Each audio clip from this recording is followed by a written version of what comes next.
Australia's Great Barrier Reef stretches almost 1,500 miles. It's the world's largest reef system and one of the most complex environments on our planet. The rhythms of life oscillate from breathless heat to violent storms. At this time of year, hurricanes brew off the coast, ready to wreak havoc on both reef and rainforest. The Category 5 cyclone has unleashed its fury on North Queensland. But new forces are also intensifying. They're fishing within a green zone, which is an offence. It's about protecting the Great Barrier Reef. How will the reef respond to the threats that challenge its delicate balance?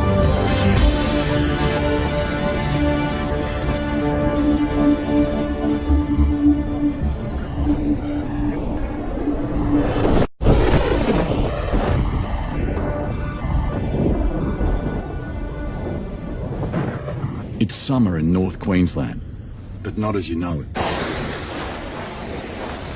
The locals call it the wet season.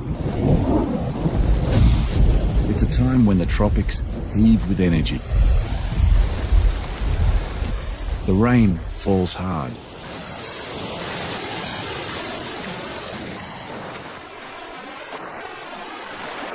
River runoff and ocean currents are pumping nutrients into this supercharged ecosystem. The base of the food chain is primed. Huge schools of bait fish now gather to feed on plankton at junctions of current. Predators from all over the Pacific Ocean converge on the reef to take advantage of this time of plenty.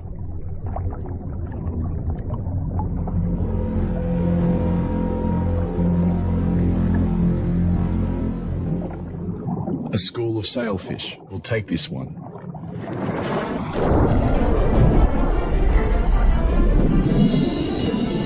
Working together, the hunters move to control the bait fish.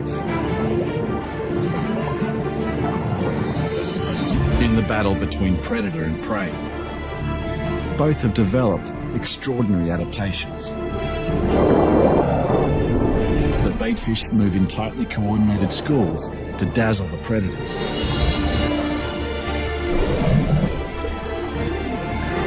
The sailfish have evolved long bills to slash through the bait balls and pick off the injured.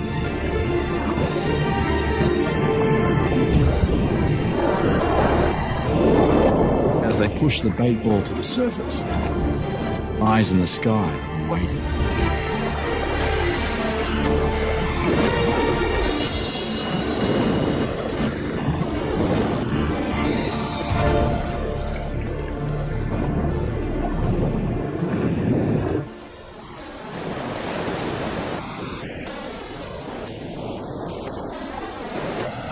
Seabirds stuff their gullets with enough fish for themselves and their chicks.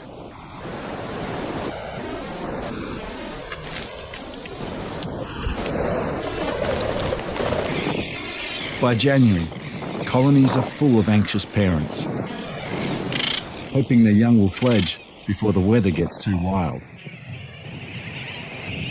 But so far, no storm, and the temperature is soaring.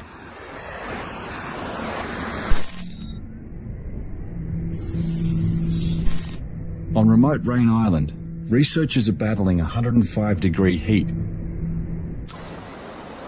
and blistering sun. They're here to check the nesting on one of the most protected island sanctuaries in the world.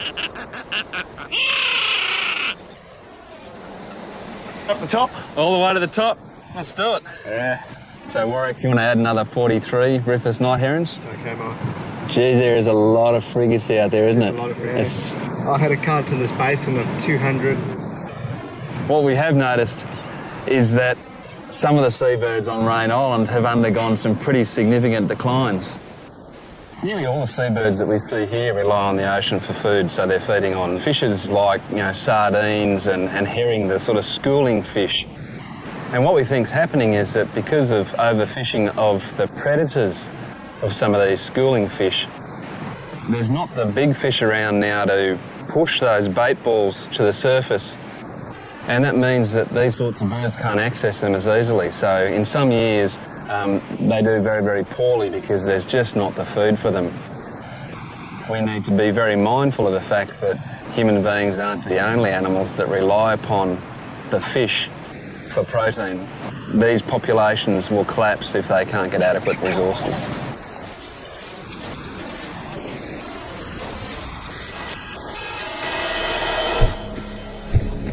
With a belly full of food, a booby returns from a day's fishing on the reef. Close to shore, a frigate bird is watching. He's the biggest species here, but he doesn't always fish for his food. He prefers to steal it.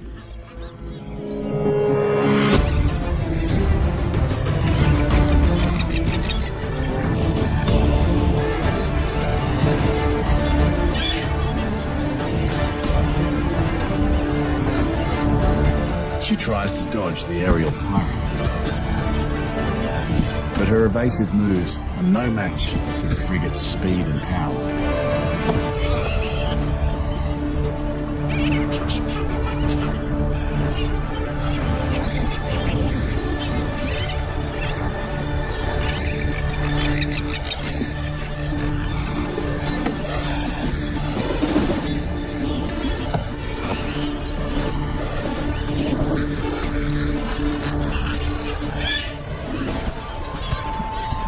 The only option is to regurgitate mid-flight, saving her life by giving her lunch to the island bullies.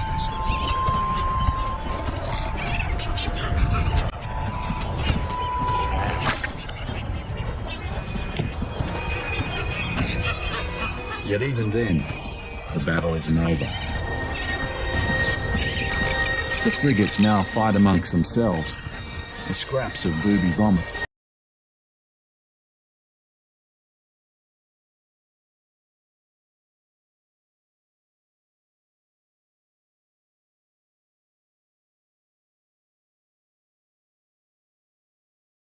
Broken wing means this booby's fishing days are over.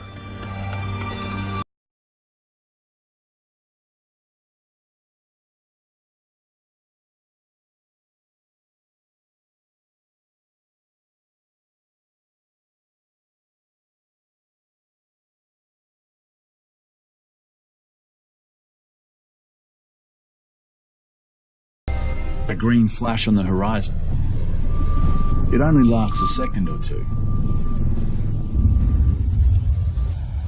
Phantom colours that are hidden unless you know where and how to look.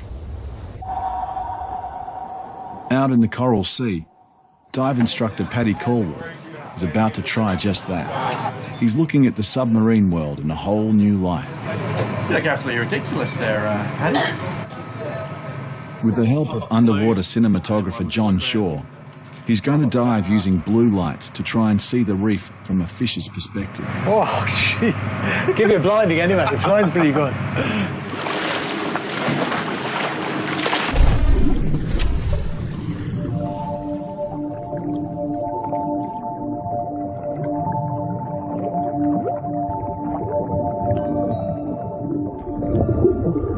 It's completely surreal. It feels like it shouldn't be like this.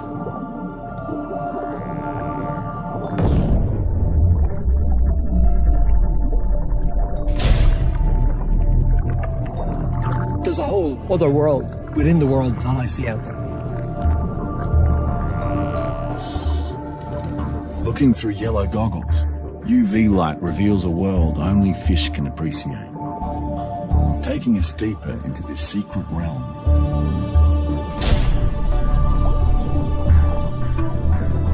Many of the animals on the reef emit vivid fluorescent colours beyond our visual range.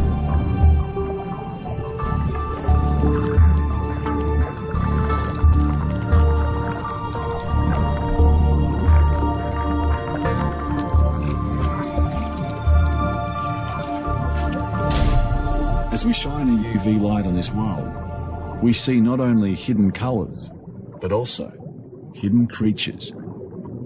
I saw a whole coral full of microscopic little crabs running around the place. And I then decided to lift the filter off my mask. And I put normal light on, and I couldn't see them. They weren't there. I looked with the blue light again, and there they were. There was hundreds of them, and they were all over the place. Which means that some animals out there only see these guys, and they don't see what I see. Many corals glow and may use the fluorescent light to feed algae within their cells. Others have bright colours around their mouth and tentacles and may use this to attract prey.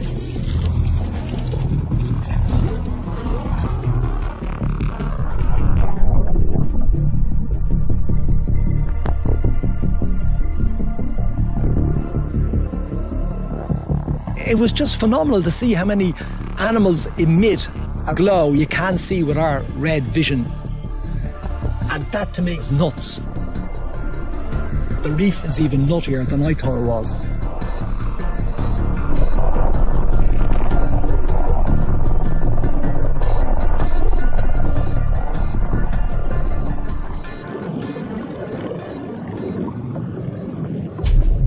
A lot of books say before we understand the Great Barrier Reef properly, we'll completely understand the human brain, which is a nice way of saying it's just too much out there to ever understand it. On the surface here, we're brought up thinking we're so important and we're next step into being God. But down there you realise how insignificant you feel.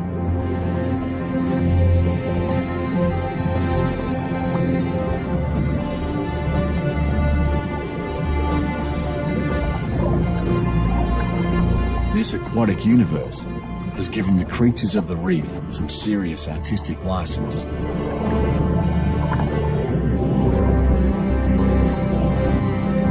You need great imagination to even contemplate the strange lives they lead.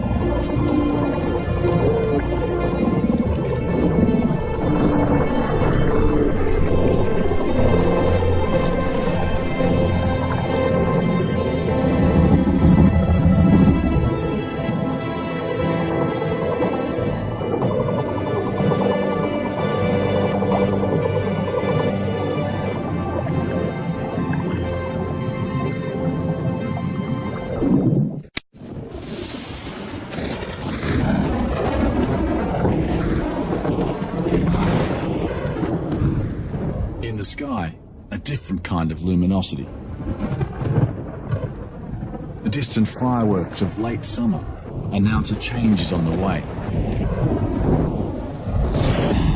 A tropical storm is brewing, fueled by the violent clash of wet monsoonal air and the warm tropical sea.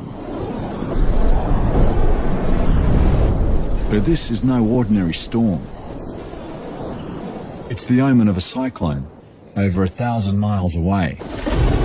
Tonight, the Solomon Islands are facing devastation and despair as the worst flooding in history claims the lives of over 20 people and leaves thousands homeless in the capital Honiara and villages across Guadalcanal province. The storm is now building in intensity and heading for the Australian coast, now officially named Cyclone Ida. Seabirds head north to avoid the storm. Sharks, sensing the drop in barometric pressure, also head for deeper water.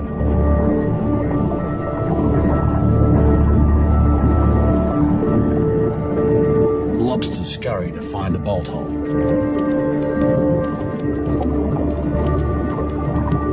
Cyclones, or hurricanes as they're known in the Northern Hemisphere, form when the ocean surface temperature is over 78 degrees Fahrenheit. The ocean where Cyclone Ida's building is over 82 degrees Fahrenheit. The energy in the system is now equivalent to a 10 megaton nuclear bomb exploding every 20 minutes. Far North Queensland is on alert as tropical cyclone Ida continues to gather strength in the Coral Sea. For the residents of Cooktown, it's time to brace. Town is the biggest community in the danger zone and locals have been warned. In 8 hours, Cyclone Ida could make a direct hit. What can I do? When big hit like this, like monster, and I'm scared very, very much. You're expecting a bit of a breeze. Category 5 breeze. Category 5 is the highest possible cyclone rating. Now is the calm before the storm.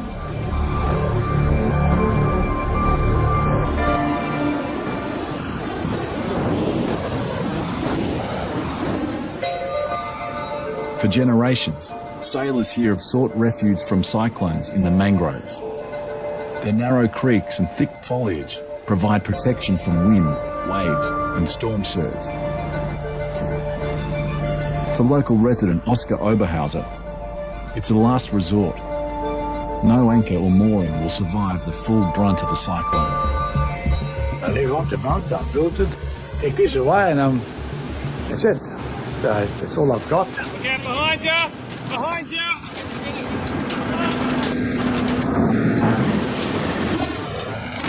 Oh, it's all right. You're here. Oscar can only hope the mangroves will save his home.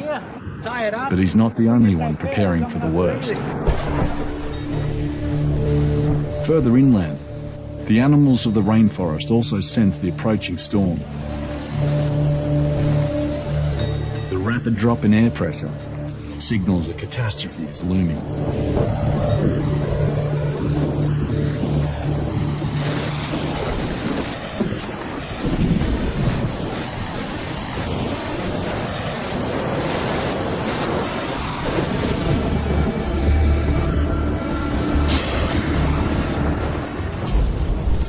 Satellites show Cyclone Ida is affecting an area of over 300 miles across. Wind gusts at its core are clocked at 190 miles per hour. People in Cooktown are preparing for the worst. One more, Grid. Don't be out in the wind after 8 belongs now. Treat all power lines as live. That's a really important message. It's an old town, Cooktown. It was established in the gold rush days, so there's concern about some of the iconic old buildings around town. What's coming through now is a high intensity category 5. If we get it in direct hit, this place has never had anything like that. It really is, we're in uncharted waters. For many locals, the only option is to move into the reinforced town cyclone shelter. We haven't had one since 1949, and it's a huge one.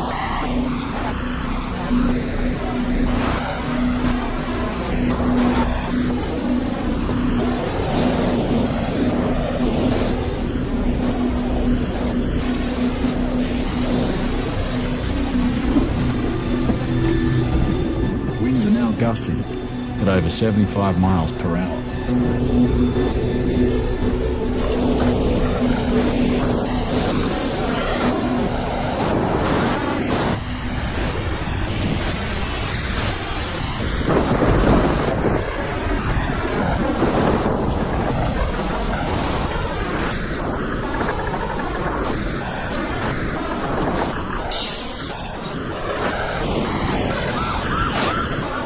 At 9 p.m, Cyclone Ida makes landfall.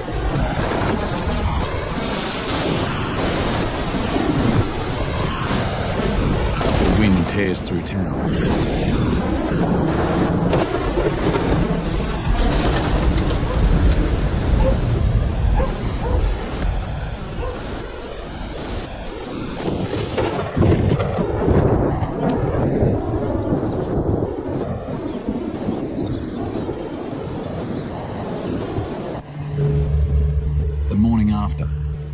And the residents emerge to see how much of the town is left standing. Fortunately, Cyclone Ida had lost some of her fury by the time she reached Cooktown. It's not as devastating as it could have been, but there's still a trail of destruction.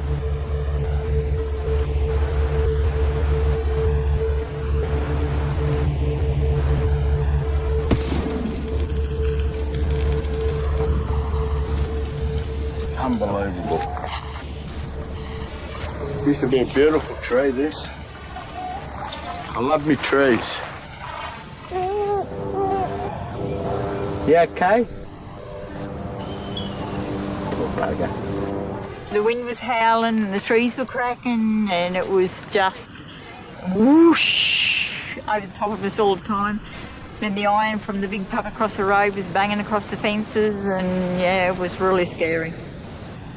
The West Coast pub stands in splinters. The roof peeled off like a tin can.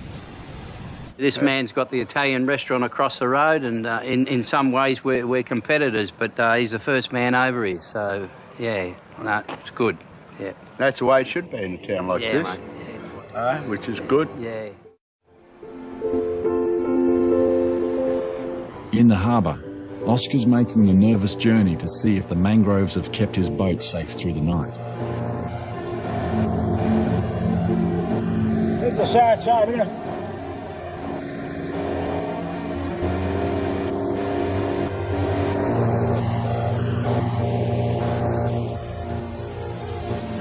Hey, all right, eh? This is stuff. But not bad, not bad. These are marvellous things, these mangroves, aren't they? You cannot believe just how effective they are against strong wind. Astonishing. His boat is battered, but still afloat. The mangroves have cradled her through the storm and prevented large areas of coastline from severe erosion. Oscar was lucky, but the reef out near Lizard Island bore the full brunt of the storm, recording wind speeds around 130 miles an hour. A team from the Catlin Seaview project have come to survey the damage. Using a 360-degree camera, they've been gathering baseline information on the health of the Great Barrier Reef.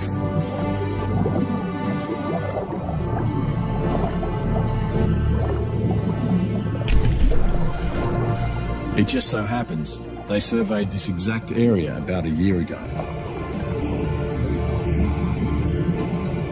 This is how it looked before the storm. A giant clam living in dense coral. And here it is today. The devastation on the most exposed reefs is gut-wrenching. Bommies have been rolled over the bottom like wrecking balls. Branching corals reduced to piles of rubble. Over the last decade, destructive storms have accounted for about 48% of the decline in coral cover. Climate scientists forecast that with rising global temperatures, the intensity of storms will increase.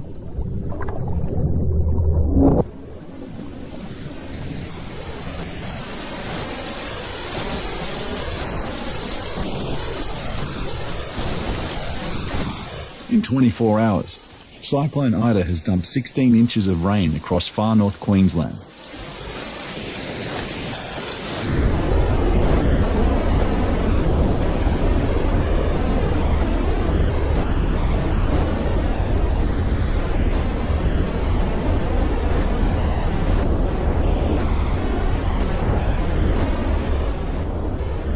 Waterfalls now thunder through the rainforest.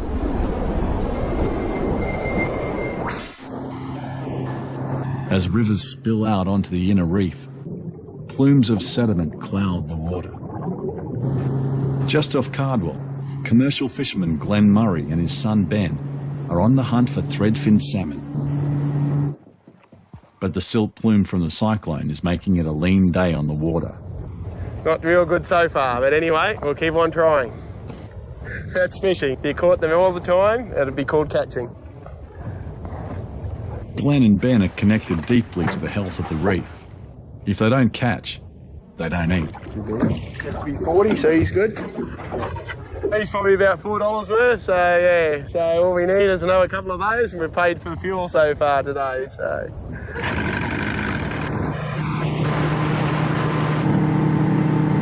Oh well. Oh, don't worry, mate. You get a fifth of the catch, 20%, so you might have made $1 out of that today. Yeah, did all right. Good day, good day. Oh well, maybe we'll do better luck with the crab. Let's grab that one, Ben. See what we've got.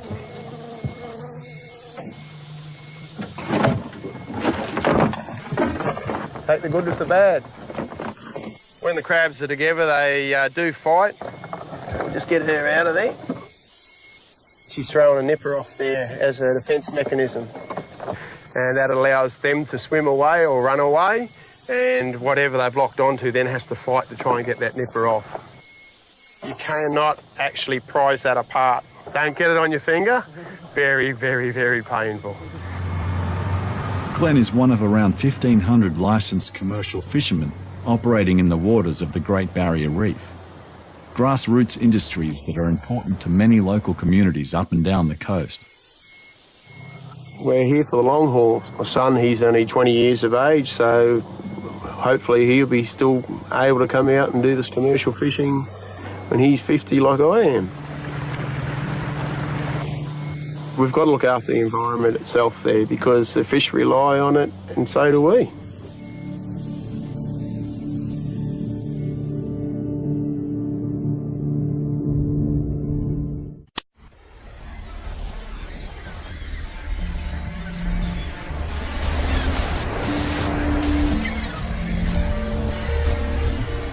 The difficult balancing act of commerce and conservation plays out across 1,500 miles of coastline.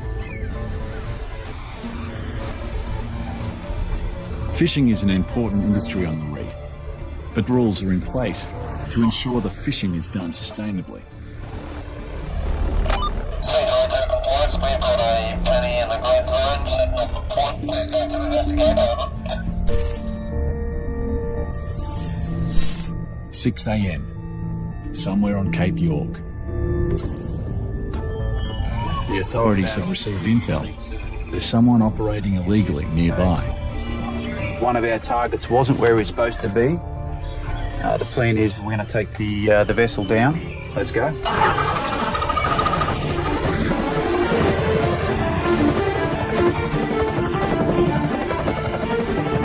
These teams are responsible for policing the rivers, oceans, beaches and islands of the entire reef.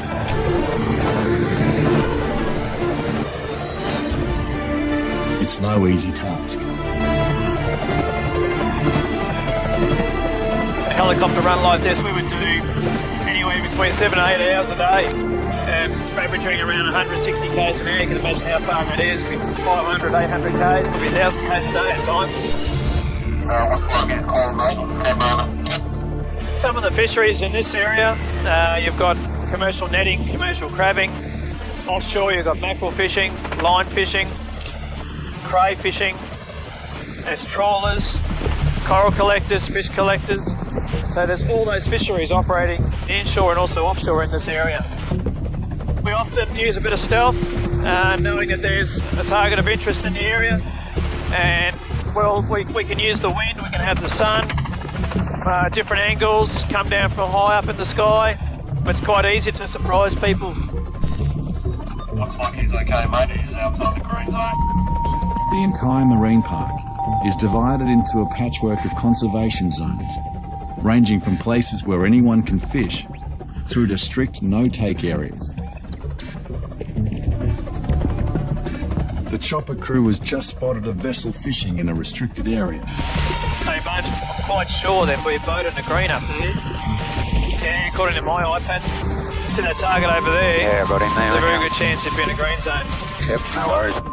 The boat's details are recorded, and a hefty fine will soon follow. You can see people with hand lines, fishing lines in the water. Yeah, it most definitely appears that they're fishing within a green zone, which is an offence. Last year, a commercial fisherman was fined $50,000 for offences. But as the evidence tapes show, that deterrent is sometimes not enough. So you can see them throwing things over the side, scurrying around, quickly taking the cowling off the motor, making out they've broken down.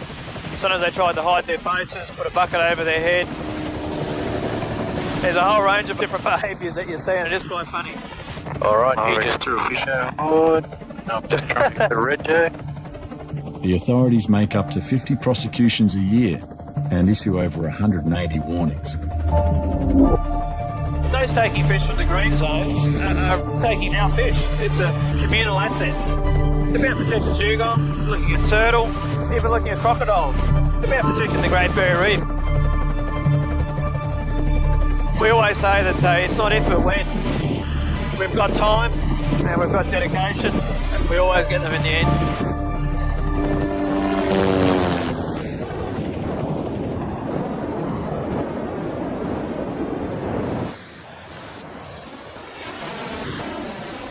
Rain Island, on the outer edge of the reef, is a place so protected only a few scientists have permission to land here each year. As the world's largest and most important breeding ground for green sea turtles, its conservation is critical. Morning. In recent years, rising sea levels have been causing high tides to flood turtle nests, with catastrophic results. Researcher Andy Dunstan is here to see what can be done to protect the rookery. This is measuring the height of the water table as the tide comes up.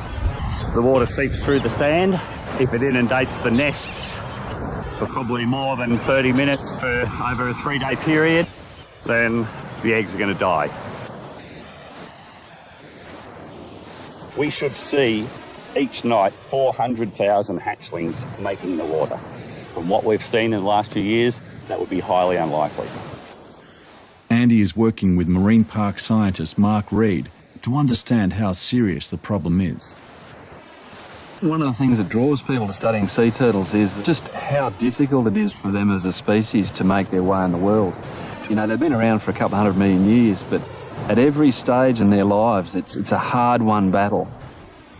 And that really highlights just why it's so important to understand how Rain Island is functioning as a rookery, and if it's not functioning properly, what we can do to make a difference. By digging a trench along the shoreline, hatchlings will be caught and counted as they leave the beach.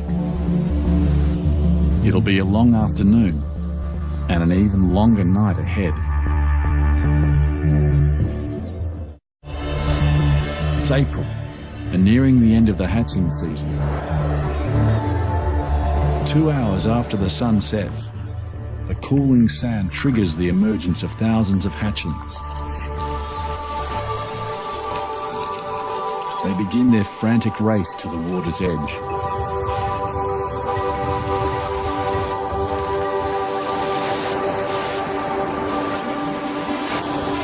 But the trench isn't the only obstacle they'll face tonight.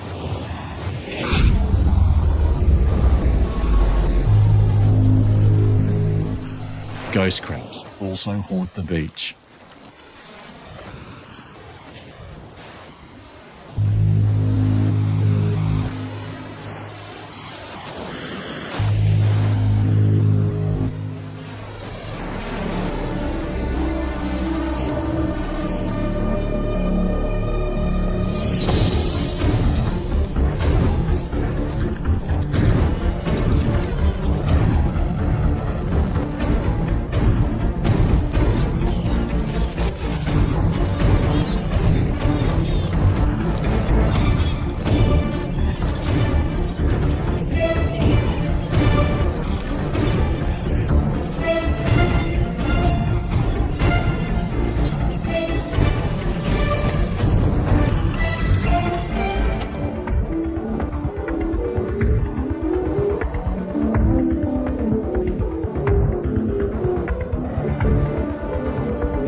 Lucky escapees make a final push. Right,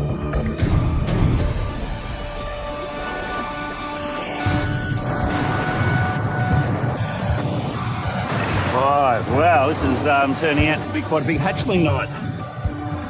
Well, we're counting a 50-metre sector of where we did our nesting success counts earlier in the year. What's that? 55 in my little bag full of turtles. I'm going to take these down and let them go at the other end of the trench back into the water. In many ways, the little hatchlings are just like little wind-up toys. You let them go and they keep on scurrying. It's that amazing burst of energy, the first sort of 24 hours of just going for it, trying to get away from this island, that really enhances their chances of survival.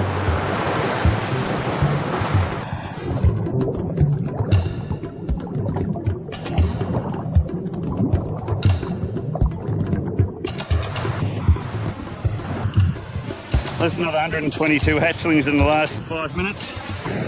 So it just looks like a lot, but that's only one nest. On the beach here, the babies face predation by crabs and birds. And once they make the water, there are thousands of other predators that await them.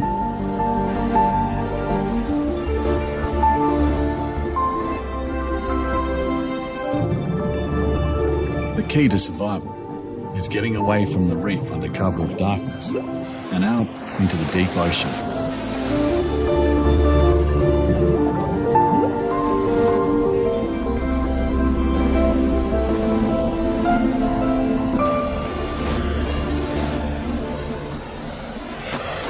Come dawn, hatching has stopped. Predators make the daytime journey too risky.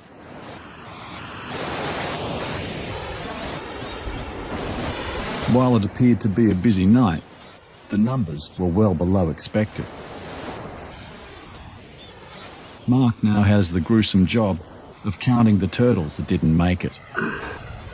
What I'm trying to do here is I'm trying to get a measure of how many hatchlings have actually successfully emerged from the eggs.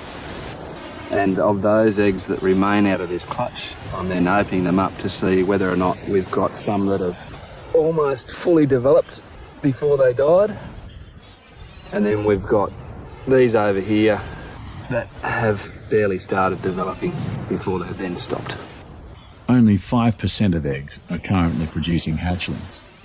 And of those, it's estimated that only 1 in 1,000 will survive to adulthood.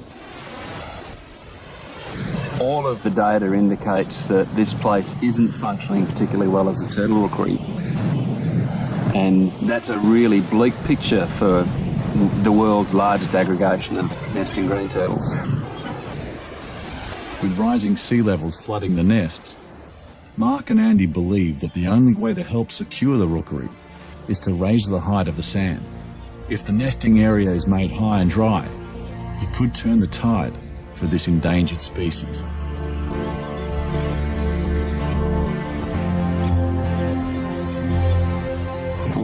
Is about improving the chances for success. Rather than leaving this little guy on the beach in the heat of the day and also exposed to the predators, we'll just take him down and give him at least a fighting chance of swimming out there into the ocean and becoming part of the next generation. Chances of it actually becoming an adult are very, very slim indeed. But part of the whole story of the reef, and pretty much what everybody is doing, is just to improve the fighting chance of the whole ecosystem. So whilst it might seem a trivial thing for us to take one individual hatchling down and let it go, just to improve its chances, every little bit counts.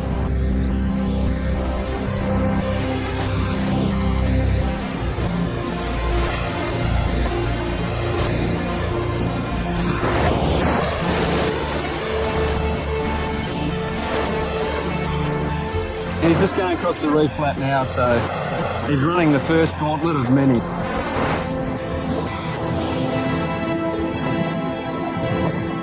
The hatchlings now leave Rain Island to drift on Pacific Ocean currents. It'll be about 10 years before they see land again, and around 30 years before they come back to Rain Island to nest.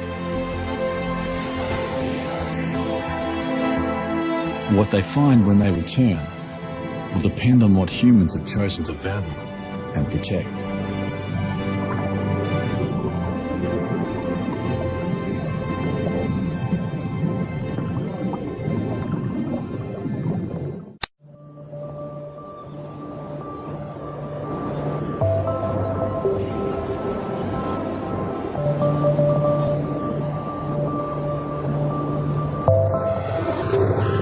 Here we go. Beginning of another year. The year has come full circle, Winter is back, and dive operator John Romney is heading out for an extraordinary trip. We live for this. I never get tired of going out to sea. This whole sense of freedom and adventure, and you just don't know what's going to happen next. Every July for the last 20 years, he has ferried tourists and scientists out to the Ribbon Reefs in search of deep-sea giants.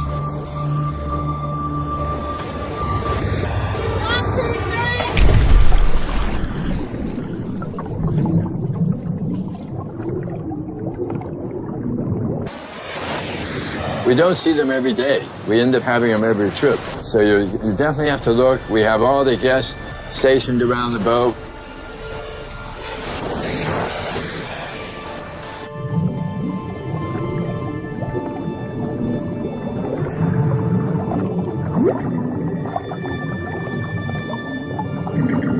This strange sound signals an approach.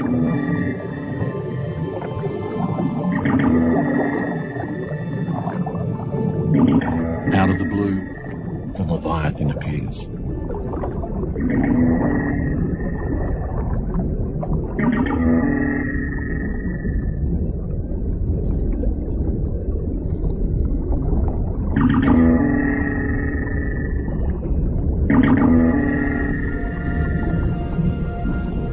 Only discovered here a little over 30 years ago, these dwarf minke whales have travelled over 4,000 miles from the Southern Ocean to be here.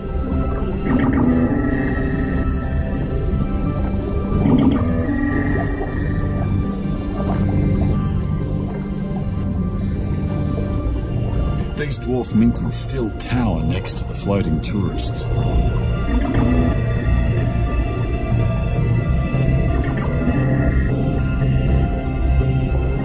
The amazing thing about here on the Barrier Reef with these dwarf minke whales is that they seek us out. They come to us. But it's just this privilege of sharing a moment, and they're recognizing you, you're recognizing them, and being eye to eye with a 7-meter animal that wants to visit you is just unbelievable. John was one of the first tour operators to actively support science by bringing research and tourism together. The trips are funded by tourists, and the data being collected on board is giving us a window into their world. It turns out that most of the whales that visit the tourists are teenagers, possibly doing something a little naughty. The adults appear to be more cautious, only rarely visiting the tourist vessels.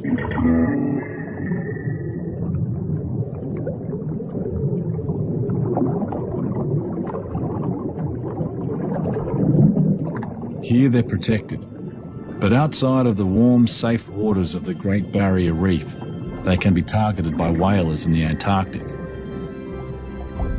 This is just the biggest friendly animal in the world. Everyone that comes, they leave as reef and whale ambassadors. And we need more people to care in order to protect what we love. The minke's presence is a reminder of the true value of the Great Barrier Reef. Its function extends far beyond these waters. Its worth is one for all the ocean.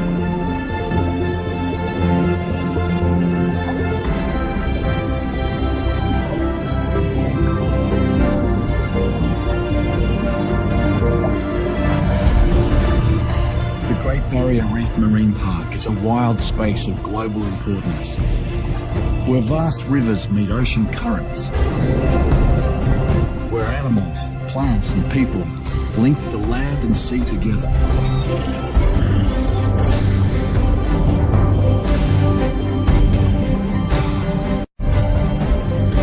Given its scale, it's easy to think the Great Barrier Reef is independent of the forces that surround it. But in nature, nothing exists on its own.